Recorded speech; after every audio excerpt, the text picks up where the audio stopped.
Et le peuple de Dieu, Shalom, je vous salue au nom de Jésus. Comme vous le savez déjà, moi c'est JB Moïse, votre frère.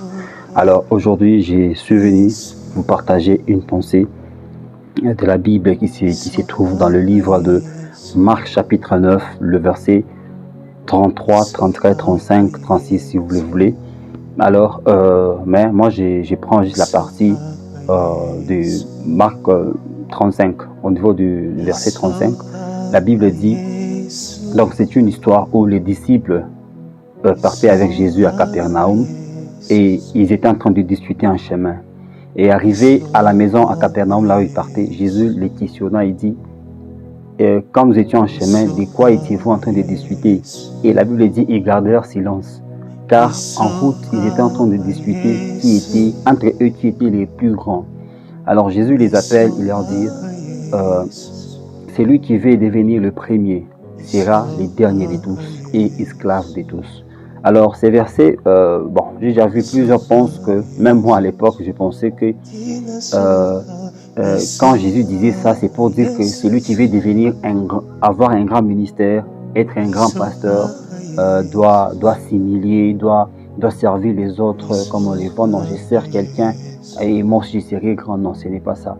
Bien-aimés, sans vous scandaliser, ce verset est une malédiction pour quiconque veut devenir le premier ou le plus grand.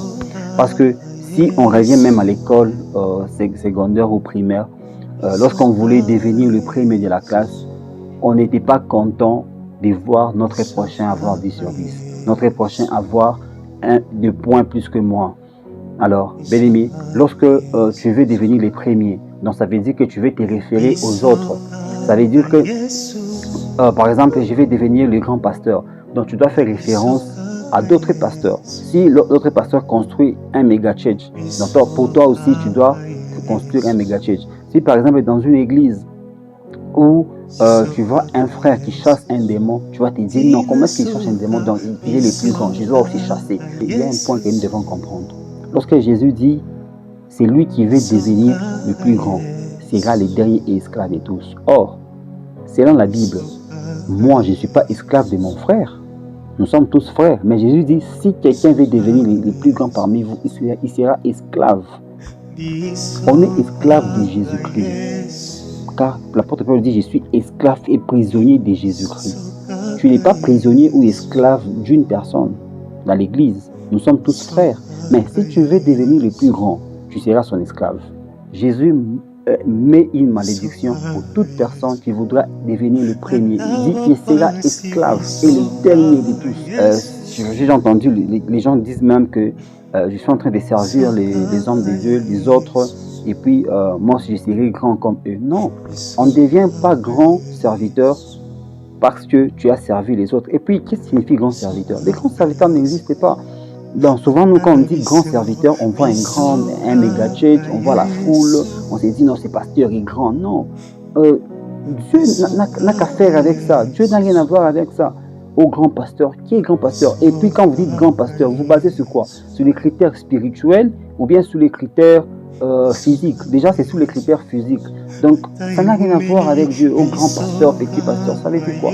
Dieu est là où on les cherche avec les cœurs. Si Dieu est dans une petite église, construire une petite église, Dieu est là. Le réveil, le plus grand réveil du monde, n'est pas venu dans un méga church, c'est venu dans une maison, sur l'avenue Azusa Street, avec le papa Seymour, le noir américain.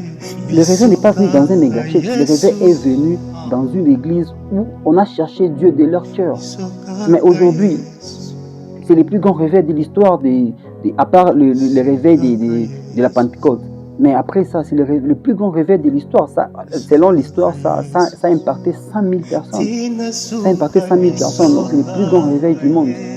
Mais aujourd'hui, on pense que pour être grand, il faut se faire petit. Non, ce n'est pas ça. Pour être dans toute la Bible, pour devenir grand, il n'y a aucune condition sur la terre pour devenir grand. Au moins, pour devenir grand au ciel, il y a une condition, il faut s'aimer, il faut se faire comme un enfant.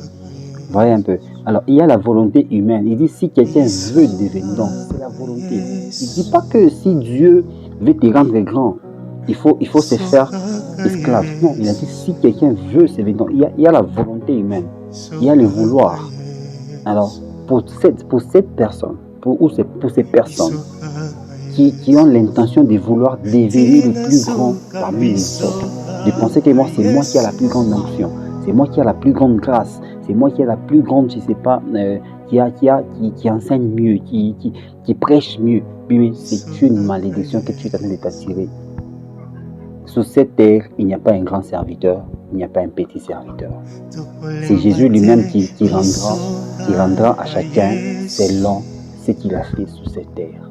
Et c'est au ciel qu'on aura les gens qui auront des grandes couronnes, des grandes récompenses. Mais sur cette terre, bien aimé, il n'y a aucun grand pasteur, aucun grand serviteur.